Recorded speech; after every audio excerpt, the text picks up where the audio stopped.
All rise, veuillez vous lever.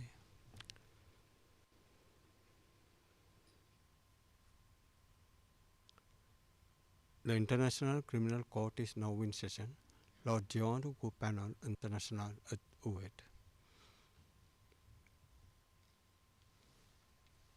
Please be seated.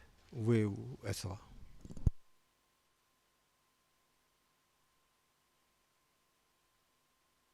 Yes, good morning all. Could we call the case, please? Good morning, Madam President, Your Honors. Situation in Darfur, in the case of the prosecutor versus Ali Mohammed Ali Abdar Rahman, case reference ICC 0205-0120, and for the record, we are in open session. Yes, thank you. Appearances for the prosecution, please. Good morning, Your Honours. I am Nazat Shamim Khan, Deputy Prosecutor, and I appear with Mr. Julian Nichols, Senior Trial Lawyer, Ms. Alison Whitford, Trial Lawyer, Mr. Edward Jeremy, Trial Lawyer, Ms. Laura Morris, Trial Lawyer, Ms. Rachel Mazzarella, Associate Trial Lawyer, Ms. Diana Saba, Associate Trial Lawyer, and Ms. Claire Sabatini, Case Manager. Thank you very much, Ms. Khan. Thank you. The defence, please. Thank you. Good morning, Madam President. Together with Mr. Abdelrahman this morning, present in the courtroom, Mr. Ahmad Issa, legal assistant, Madam Audrey Matteo, assistant to counsel, Mr. Yen Edwards, and myself, Cyril Lauchi, counsel. Yes, thank you very much, Mr. Lauchi. And finally, the representatives of the victims, please. Good morning, Madam President, Your Honours. The participating victims today are represented by my intern Ahmed Elaman and myself, Nathalie von Wistinghausen, and I want to mention my two case managers, Saif Kassis and Mohammad Elbitar, who are following remotely with many participating victims. Thank you. No, it's not working. Is there another one? Okay. Oh, don't worry, I don't need it. Yes, no, it's not, it's the machine. Okay. Yes, sorry for that. My earphones don't seem to be working, but I don't think it matters much today. The Chamber will now proceed to pass sentence upon Ali Mohammed Ali Abd al-Rahman. On the 6th of October of this year, after a trial lasting 134 days, spread over a period of 2.5 years, largely as a result of the renewed outbreak of violence in Sudan, which began in April 2023, until the present, the trial chamber unanimously found Ali Mohammed Ali Abd al-Rahman, from here on in I will refer to him as Abd al-Rahman, guilty of a total of 27 counts of crimes against humanity and war crimes. These counts arose from the conflict in Sudan, in Darfur in particular, during the period August 2003 to March 2004. Having received written sentencing submissions from the parties and participants, the Chamber heard oral submissions between the 17th and 19th of November of this year, which included evidence from a witness called by the defence D16. At the conclusion of submissions from counsel, Abd al-Rahman himself made an unsworn statement to the Chamber. What follows now is a summary of the full written sentencing judgment pursuant to Article 76 of the Rome Statute, which will be notified at the conclusion of this hearing. That judgment sets out the applicable law and contains the Chamber's detailed reasons for the sentences imposed. It is the only authoritative document. I start with the applicable law. The Court's legal provisions relating to sentence, namely Articles 76 to 78 of the statute and the Rules 145 to 147 of the Rules of Procedure and Evidence, and any other relevant authorities are set out in full in the written judgment. The preamble to the statute establishes retribution and deterrence as the primary objectives of punishment at the court. The Chamber emphasizes that retribution in this context does not mean vengeance or revenge, but is a recognition of the international community's condemnation of the grave crimes found to have been committed. Deterrence is particularly apposite in this case, given the current state of affairs in Sudan. In respect of the principles to be applied, the penalties must be tailored to the gravity of the crimes and take into account the individual circumstances of the convicted person, including aggravating and mitigating factors. The assessment of gravity is a two-stage process. Namely, first, the gravity of the crimes themselves in the abstract, and second, concretely, as revealed by the actual circumstances of the case. Factors relating to the gravity of the crimes include the harm caused to victims and their families, the nature of the unlawful behavior and the means employed to execute the crimes, the degree of participation in the crimes by and the intent of the convicted person, the convicted person's age, education, and social condition. Aggravating factors which are separate, as set out in the rules, include, but are not limited to, commission of the crimes where victims are particularly defenseless, commission of the crimes with particular cruelty, or where there were multiple victims, commission of the crimes for any motive involving discrimination, and finally, other circumstances of a similar nature. Mitigating factors are not extensively defined, but the rules do specify, and I quote, circumstances falling short of constituting grounds for exclusion of criminal responsibility, end quote, such as substantially diminished capacity or duress, and the convicted person's conduct after the act, including any efforts to compensate the victims and any cooperation with the court. The Chamber must be convinced of mitigating circumstances on a balance of probabilities. It is the balancing of these factors which is at the core of the trial chamber's exercise of the sentencing discretion.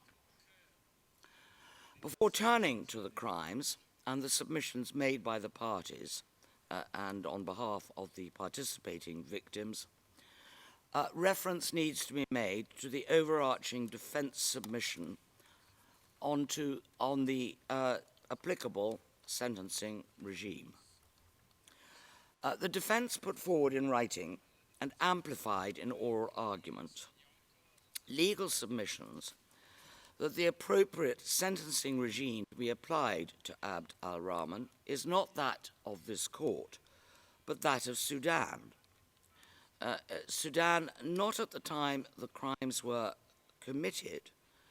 At that stage, the death penalty was available in respect of some of the crimes of which Abd al-Rahman was convicted, but as it stands today. This regime, argues the defense, as a result of Abd al-Rahman's age now, which is 76, would allow for no more than, at best, a sentence of 7 years imprisonment or a fine. These submissions were lengthy and complex and are summarized in the written judgment. For the purposes of today's hearing, it is sufficient to say that the Chamber, for the reasons given in the written judgment, rejects those submissions as ill-advised and having no foundation in the law of this court. I turn now to the crimes committed. The Chamber found that between August 2003 and March 2004, Abd al-Rahman had command of an irregular force known as the Janjaweed, which systematically conducted operations against villages and towns in Darfur, inhabited primarily by members of the Fur tribe, who it was perceived supported the rebellion against the government of Sudan, the GOS, as it will be referred to hereinafter. The charges related to the crimes committed in Kudum and Bindizi in August 2003 and Mukjar and Delej in February-March 2004.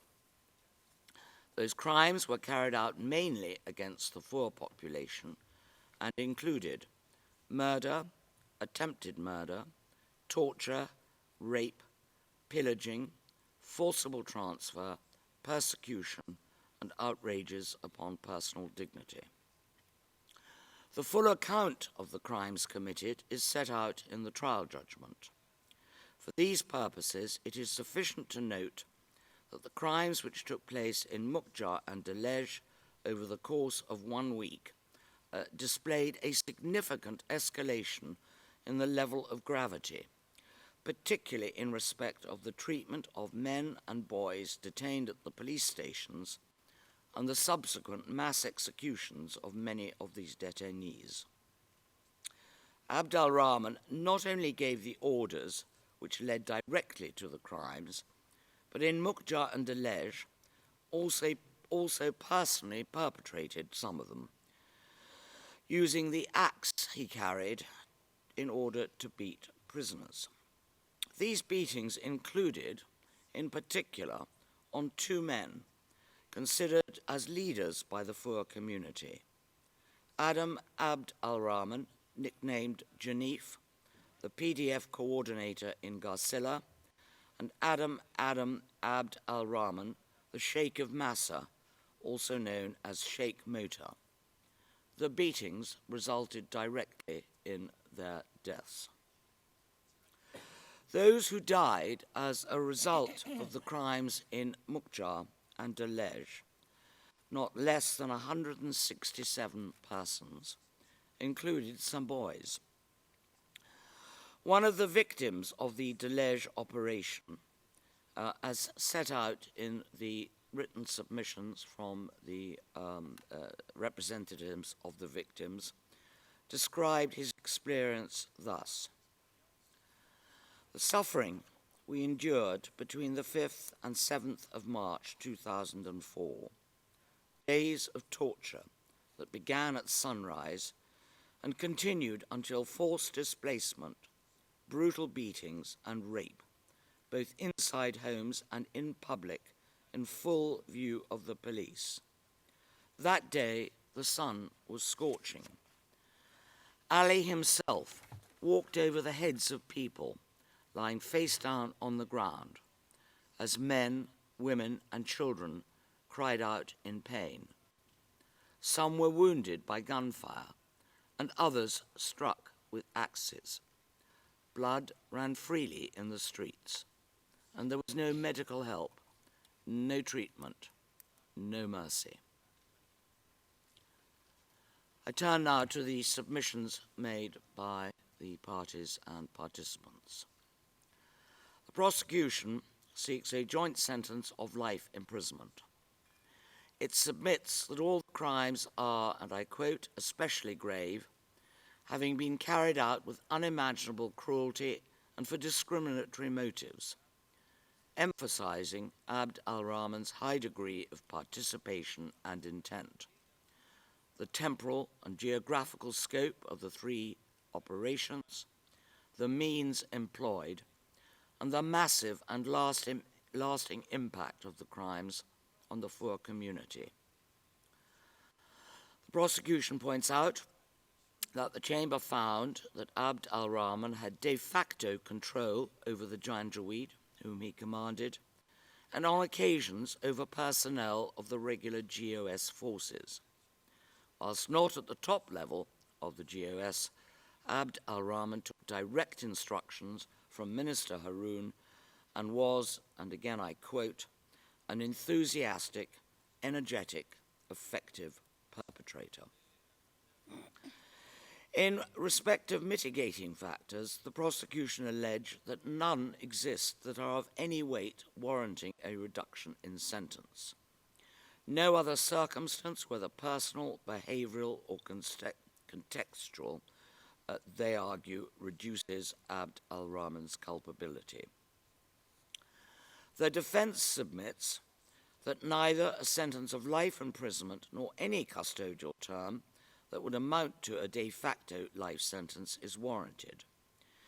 Instead, it requests that the chamber imposes a finite and proportionate term of imprisonment that preserves the possibility of release in light of Abd al-Rahman's age, personal circumstances, and degree of culpability, or, if appropriate, the imposition of a fine. The defense asserts that a demonstration of remorse was contrary to Abd al-Rahman's defense, and remorse could not thus be expressed. The defense avers that this omission cannot be considered as an aggravating factor given Abd al-Rahman's right not to be compelled to confess guilt. As to mitigation, the defense advances several factors which essentially fall into two categories, namely those relating to the offences and those relating to him personally. The first category includes what is said to be Abd al-Rahman's subordinate rank, limited authority, and lack of discretion. Second, a mistake of law or duress-type circumstance falling short of a complete defence. Third, specific instances in which he acted to protect or preserve life and prevent sexual violence. The second category of mitigation includes his personal circumstances, including age, health, and family, the absence of previous convictions, and absence of risk of recidivism, his good conduct in general, and particularly after the acts, his role as a mediator and promoter of peace, his medical profession, his expression of sympathy and efforts to compensate victims, his voluntary surrender to the court and cooperation with the court, his exemplary behaviour in the court's detention centre. The representative of the victims submits observations on behalf of 1,592 participating victims, who emphasise that while they seek justice, it is not vengeance. Their central concern is that Abd al-Rahman must not be allowed to return to Darfur, as this prospect causes immediate trauma and fear. The representatives of the victims highlights that the victims consider that the sentence must adequately reflect the gravity, scale, and impact of the crimes and their long-term consequences. She indicates that the crimes had a deep and lasting impact on the Fur community and identifies the abuse of authority as raising the gravity and aggravating factors from the victim's perspective, including the particular vulnerability of victims, the particular cruelty of the crimes, and the discriminatory motive and scale of the attacks. As to mitigation, the representative of the victims submits that while some factors may be considered, they merited limited weight. The representative of the victims does not propose a specific term of imprisonment, but submits that, in the light of the victims' views, the gravity and enduring impact of the crimes and the aggravating circumstances identified warrant a severe sentence that prevents Abd al-Rahman's return to Darfur.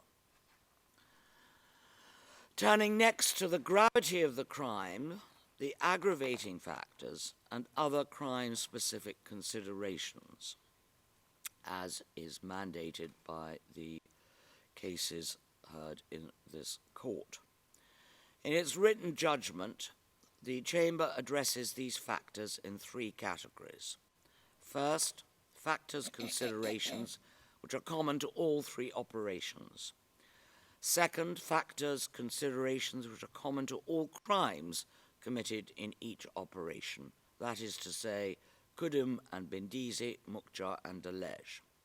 Third, factors considerations specific to each crime. In deciding on the appropriate sentence for each crime, the Chamber has taken into account all relevant factors or considerations analysed in all three categories.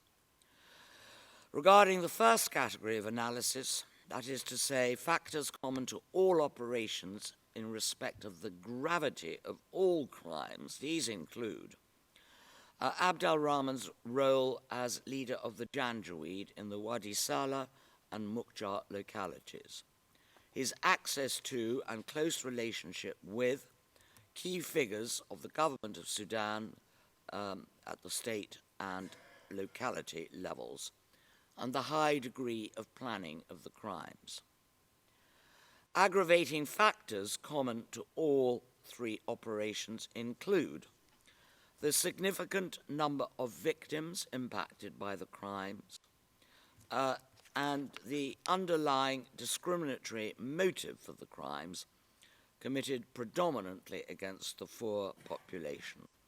For reasons provided in its written judgment, the Chamber does not consider the discriminatory motive as an aggravating factor for the crime against humanity of persecution or torture as a war crime. Regarding the second category of analysis, factors common to the gravity of all crimes committed in each operation, these include Abd al-Rahman's degree of participation and intent, the circumstances of the manner, time, and location of the crimes. And in relation to the aggravating features applicable to the crimes committed during the Mukja and Dalej operation, the Chamber highlights the particular vulnerability and, with the exception of the crime against humanity of torture, the particular defenselessness of the victims. I should say that is because that particular aggravating feature is contained within the definition of the crime itself.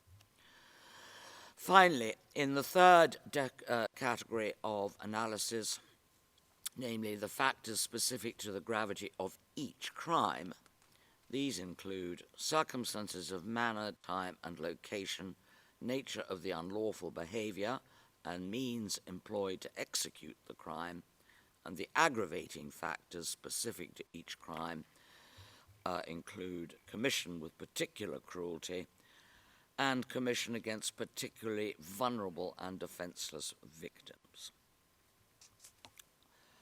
Next, I turn to the mitigating circumstances as advanced by the defense. The arguments which were put forward are fully rehearsed in the written judgment, and what follows is a summary. First, what is said to be Abd al-Rahman's subordinate rank, limited authority, and lack of discretion, and also mistake of law or duress falling short of a complete defense. The Chamber accepts these submissions made by the prosecution and the representatives of the victims for, as I say, the reasons given in the written judgment, that these matters were all dealt with in the trial judgment. and are an attempt by the defence improperly to relitigate the Chamber's findings at the sentencing stage rather than on appeal, and accordingly the Chamber rejects the defence submissions under this head. Second, specific instances in which he acted to protect or preserve life and prevent sexual violence. The defence submit that 2 witnesses gave evidence of direct intervention by Abd al-Rahman to preserve life, saving the life of a very ill soldier or policeman, it wasn't clear from the evidence, in 1986 in a place called Sungo, and that he gave orders to the Janjaweed to spare the women in Arawala from death, and that he had ordered them to protect women and girls at risk of rape, albeit at the same time ordering the killing of men. In relation to the direct intervention to save the life of an ill soldier or policeman in Sungo, the Chamber finds that this was not extraordinary and could have been expected, considering Abd al-Rahman's role as a medical professional in the SAF. It also occurred many years before the crimes of which he has been convicted were committed, and in another geographical area. As regards his orders to spare the women in Arawala, the Chamber recalls the findings in its trial judgment that a witness explained that that instruction meant that the Janjaweed never killed women, I quote. Instead, he said, they would torture and rape them. Accordingly, the Chamber does not find either of these 2 actions constitute a mitigating circumstance.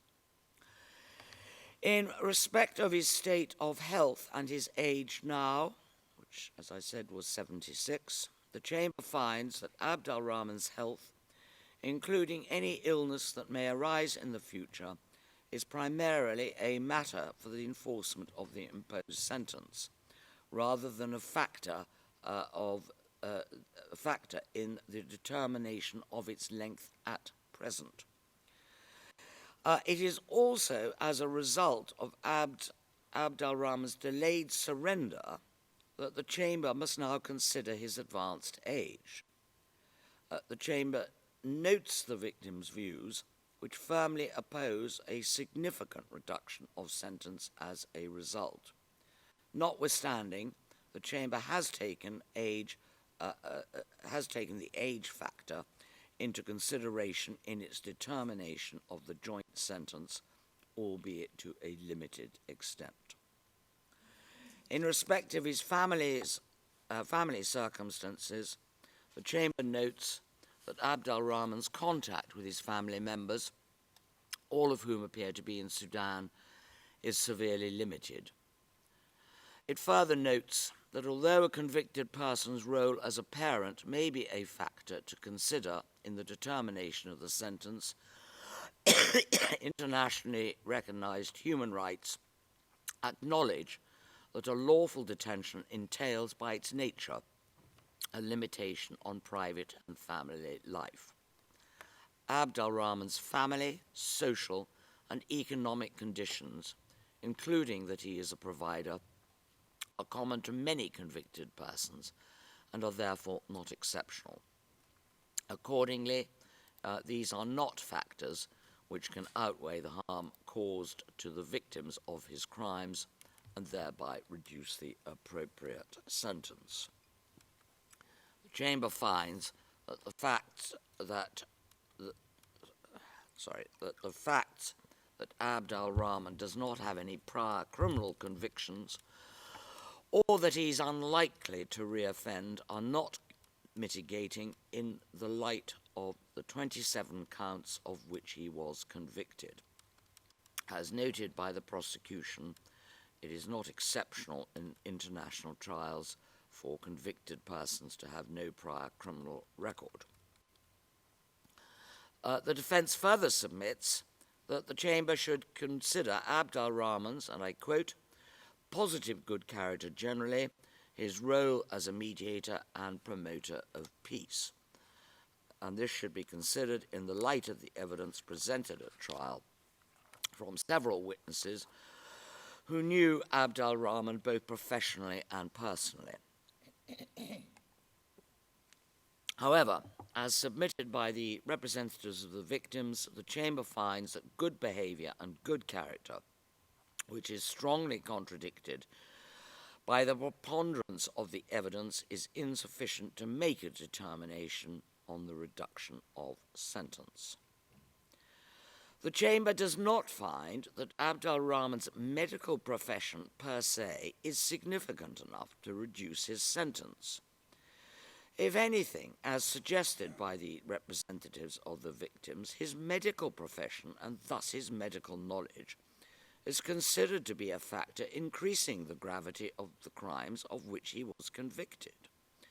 This is on the basis that his medical training was designed to save lives, and by his actions he was deliberately running counter to such training, particularly in respect of the crimes he directly committed. In respect of the victims, the defense first points to Abd al-Rahman's instructions given to them, his counsel, to seek reparations for victims from the pre-trial stage onwards through letters and meetings with the Trust Fund for Victims, and more recently through communications made to embassies. Second, it submits that the Chamber should take into account the expressions of empathy made by him in various unsworn statements to the court. By its judgment, the Chamber found that Abd al-Rahman was responsible for the suffering of the victims, a responsibility he denied and continues to deny. The Chamber finds that Abd al-Rahman has done no more than pay lip service to the suffering of the victims and does not accept the defence's submissions that he has, and I quote, paved the way to reparations proceedings, end quote. The Chamber also finds that it is misleading to argue that he will, and again I quote, will insist that the victims be afforded reparations, end quote. As submitted by the representatives for victims, without a conviction, trial chambers cannot issue reparation orders. Such an incongruous message to the victims cannot be considered in any matter as part of the reparation process or as an effort to compensate victims.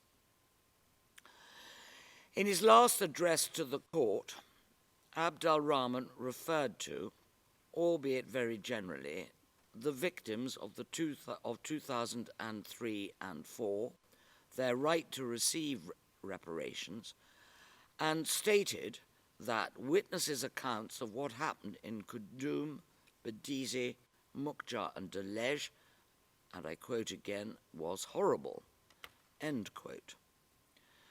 The Chamber finds his last unsworn statement to be a calculated and insincere expression of empathy, the more so, as again posited by the representatives of the victims, in that Abd al-Rahman's line of defense, both implicitly and explicitly, suggested that the prosecution witnesses, including dual stateless witnesses and participating victims, have either lied or at best negligently failed to state the truth.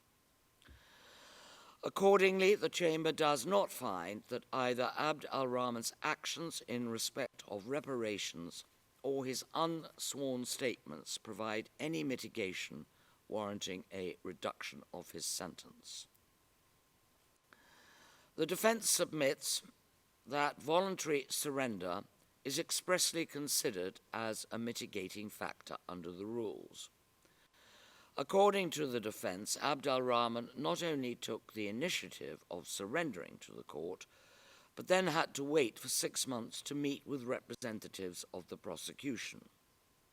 It further argues that notwithstanding the overall delay in his surrender, and notwithstanding that his motives may have been those of self-interest, Given that there was never any realistic chance that Sudan would ever have arrested and transferred Abd al-Rahman to the court, the only reason that there has been a trial is because he decided to surrender to its jurisdiction. And the defense further submits that the Chamber's decision could, and I use the word that was used, inspire other ICC suspects to surrender if there is a reduction in sentence. Whilst acknowledging that the reasons for Abd al-Rahman's surrender were those of self-interest rather than remorse, the Chamber accepts the defence's submission that voluntary surrender is the most decisive way a suspect can cooperate with the court. The Chamber also accepts the defence's argument that even if delayed, the presence of a suspect is preferable to no presence at all. Accordingly, the Chamber considered that Abd al-Rahman's voluntary surrender is one that reduces his overall sentence, albeit giving it limited value in light of the particular circumstances which have just been described. Finally, the defense submits that Abd al-Rahman's exemplary behavior in detention should be considered as a mitigating factor. Good behavior and cooperation with the court during a trial is expected of any accused person, and it cannot in and of itself constitute a factor in mitigation of a sentence. However, such behavior may be considered to be a mitigating factor if it is found to be exceptional in nature. The Chamber notes that according to the registry report, Abd al-Rahman has been, and I quote, a model detained person. It therefore accepts the defence's submission that good behavior in detention, and I quote again, plays an important role in fostering orderly administration of an international detention center.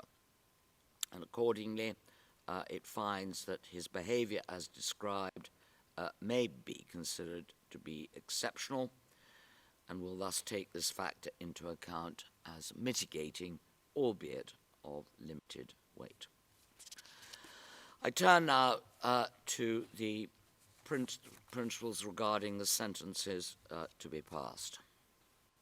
The sentencing regime of this court requires that individual sentences be passed for each count of which Abd al-Rahman was convicted.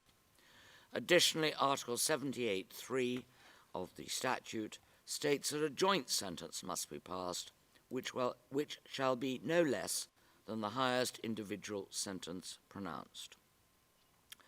In respect of the individual sentences for the crimes, the Chamber has carefully considered the submissions made by the prosecution in the light of the evidence in the case as regards the specific gravity of each crime. And those considerations are fully set out in the written judgment. However, for the purposes of this summary, the Chamber highlights first, it finds that the level of Abd al-Rahman's participation and intent was identical for both the Mukhtar and Delej operations, and therefore the sentences passed for the crimes committed during those operations are the same. And second, it has not made a distinction between the sentences for the counts alleging murder and those alleging attempted murder on the basis that the evidence shows that those who survived the executions did so by good fortune. The intent of Abd al-Rahman was that all should be killed. In determining the joint sentence, as already stated, the Chamber is called to pronounce a sentence in line with the court's primary purposes of punishment, retribution, and deterrence as defined. Moreover, the Chamber acknowledges the victim's desire for accountability and justice, as well as peace and restoration. In her oral submission, oral submissions, the representative of the victims conveyed the victims' views on sentence as follows. They say justice for them is not an abstract concept. It's not just a line in the judgment. It's the recognition of a truth that was long denied to them. Because what happened to them was not an accident of war, it was a campaign of extermination, humiliation, and displacement, conducted and ordered by no one else than Mr. Abd al-Rahman, and nothing more, but also nothing less. It is what they asked to be reflected in the sentence. Sorry, let's read that again. It's what they asked to be reflected in the sentence that you would impose on him. Abd al-Rahman's conviction is the first acknowledgement that the people of Darfur were not victims of mere intertribal conflict or something akin to that. They were victims of a deliberate campaign. The chamber made it very clear, orchestrated by those in power, executed by the Janjaweed, led by Mr. Abd al-Rahman in the Wadi Saleh region, under the authority of the government of Sudan, even if not specifically ordered by anyone in particular. I propose now to deal with the sentences for the individual offences. Abd al-Rahman may stay seated while I go through those, but must stand when I turn to the joint sentence. The sentences have been divided into the applicable groups. First of all, crimes committed during the Khartoum and Benghazi operation. Count 1, attack against a civilian population as a war crime, 12 years imprisonment. Counts 2 and 3, murder as a crime against humanity and as a war crime, respectively, 15 years imprisonment for each count. Count 4, pillaging as a war crime, 8 years imprisonment. Count 5, destroying the enemy's property as a war crime, 8 years imprisonment. Counts 6 and 7, other inhumane acts as a crime against humanity and outrages upon personal dignity as a war crime, respectively 12 years imprisonment for each count. Counts 8 and 9, rape as a crime against humanity and as a war crime, respectively 15 years imprisonment for each count. Count 10, forcible transfer as a crime against humanity, 15 years imprisonment. Count 11, persecutions as a crime against humanity, 17 years imprisonment. The crimes committed during the Mukja operation, counts 12 and 13, torture as a crime against humanity and as a war crime, 17 years imprisonment for each count. Count 16, outrages upon personal dignity as a war crime, 14 years imprisonment. Counts 17 to 20, murder and attempted murder as a crime against humanity and as a war crime, respectively, 20 years imprisonment for each count. Count 21, persecution as a crime against humanity, 18 years imprisonment. Crimes committed during the Delej operation, counts 22 to 23, torture as a crime against humanity and as a war crime, 17 years imprisonment for each count. Count 26, outrages upon personal dignity as a war crime, 14 years imprisonment. Counts 27 to 30, murder and attempted murder as a crime against humanity and as a war crime, respectively, 20 years imprisonment for each count. Count 31, persecution as a crime against humanity, 18 years imprisonment. In determining the joint sentence, The Chamber further considered the defence's submissions regarding Abd al-Rahman's age, good conduct in detention and during trial, as well as his voluntary surrender to the court. The Chamber has already acknowledged the circumstances constitute relevant consideration in determining an appropriate sentence. However, it also recalls the court's consistent jurisprudence that they should not be given undue weight. In the light of the specific circumstances of Abd al-Rahman's case, the Chamber affords these factors only limited weight in determining the appropriate joint sentence. Stand up, please, Abd al-Rahman. The Chamber sentences you to a joint sentence of 20 years.